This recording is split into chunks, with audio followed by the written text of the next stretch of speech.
Hey guys, and welcome to another episode of Sonic Multiverse. Today, we're going to jump right back into What If Metal Sonic Became a Hero. I recommend you watch part 1 if you haven't yet. But without further ado, let's get started. Weeks have passed since Metal Sonic's change of heart, and he has gone from Eggman Base to Eggman Base trying to find the Doctor, in hopes of doing what his organic counterpart could never do. Put an end to his evil, once and for all, and by extension, proving himself to be the superior Sonic. Metal has broken into the Mad Gear Zone, an underused fortress, but still a base with a notable amount of badniks. Metal soared through the factory, performing homing attacks on egg ponds, dodging Asterons, and impaling hoppers with their own blades. As he did with every Eggman base he had recently broken into, he found his way to the computer room and tried to access the Eggnet to find Dr. Eggman.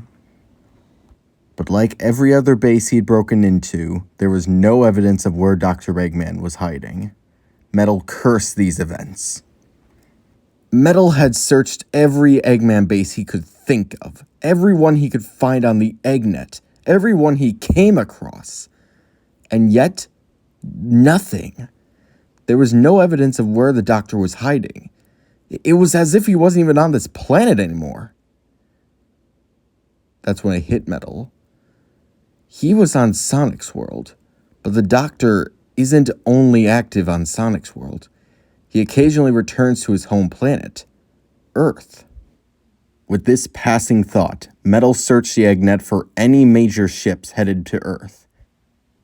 He found that a few weeks ago, a large amount of the Egg Fleet had left the planet, presumably to head to Earth. Without a moment to spare, Metal raced out of the base, found the nearest giant warp ring, and traveled to Earth via the special stage. Which, yes, that means I'm going with the Izuka 2 Worlds thing. Yeah, it's canon, I'm sorry. Just deal with it. Metal Sonic landed onto a green field just outside of a large city. The chaotic energy coming from the special stage had messed with his sensors, but as he was resetting them, he could hear audible screams coming from the city, with muffled gunfire in the distance, and a red sky blanketing the town. Metal was trying to comprehend just what was going on. He looked up to the heavens to see a large, blood-red portal, with millions of black creatures descending from the skies onto the unexpected city. The Black Arms invasion is far underway. That's right, we've entered the events of the game, Shadow the Hedgehog. Love or hate the game, I bet you weren't expecting to see it pop up here. Although it is noteworthy that Metal has arrived a little bit later than everyone else. For reference, Shadow has already left Westopolis to continue his adventure to find the secrets of his past. Looking down across the city, Metal Sonic analyzes the situation. Multiple extraterrestrial life forms detected. Dr. Eggman, not present. Metal Sonic begins to think. He's come here to find the Doctor, but if he truly wants to become a superior hero, he can't just let these aliens run rampant. But he also can't waste too much time with them, otherwise the Doctor could get away once again. He struggled to find an answer. And to his disgust, he decided to take a page out of Sonic's book, to run headfirst into danger, and take on whatever comes his way. Current objectives. Find Dr. Eggman. Destroy anything that stands in my way. And prove myself a better hero than Sonic. Metal Sonic soared through the air, taking out small clusters of Black Arms members as he reached the center of the city. From the center of the city, he flew to the top of the tallest tower in Westopolis.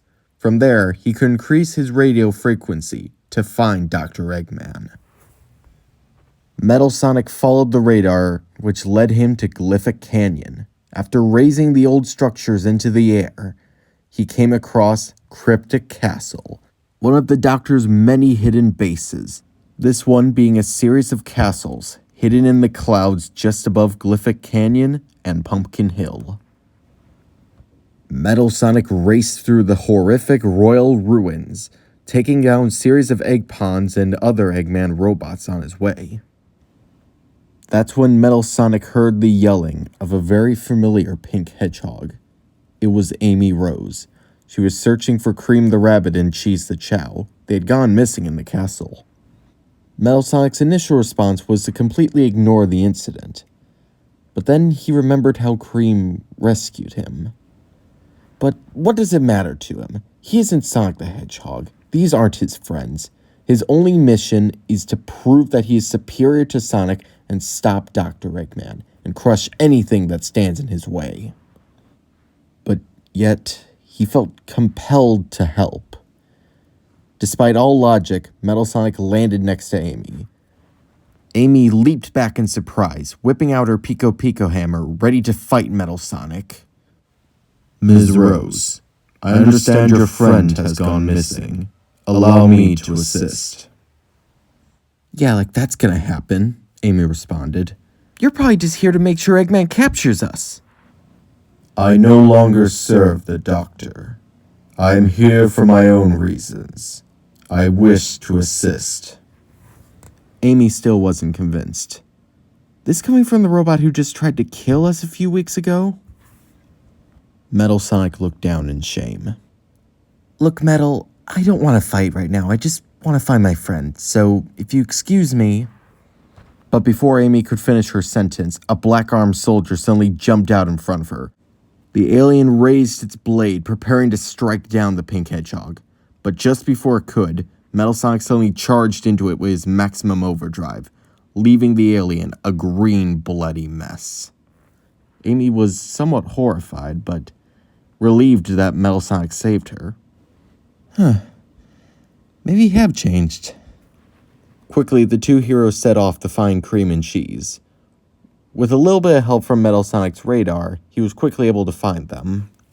The young rabbit was quite relieved. Thank you, Miss Amy.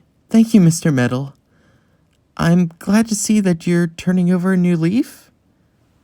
Correction. This is simply a means to an end. I will prove myself a superior hero to Sonic by putting an end to the Doctor's plan.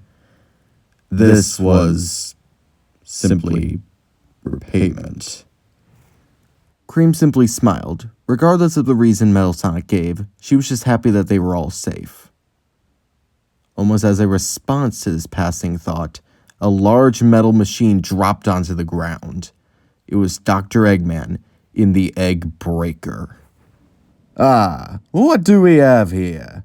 A couple intruders? I'll show you what happens when you go up against the Eggman Empire. So, what did you guys think of What If Metal Sonic Became a Hero, Part 2? Did any of you predict that we would see the Black Arms make an appearance? And how do you think the heroes will react to Metal Sonic?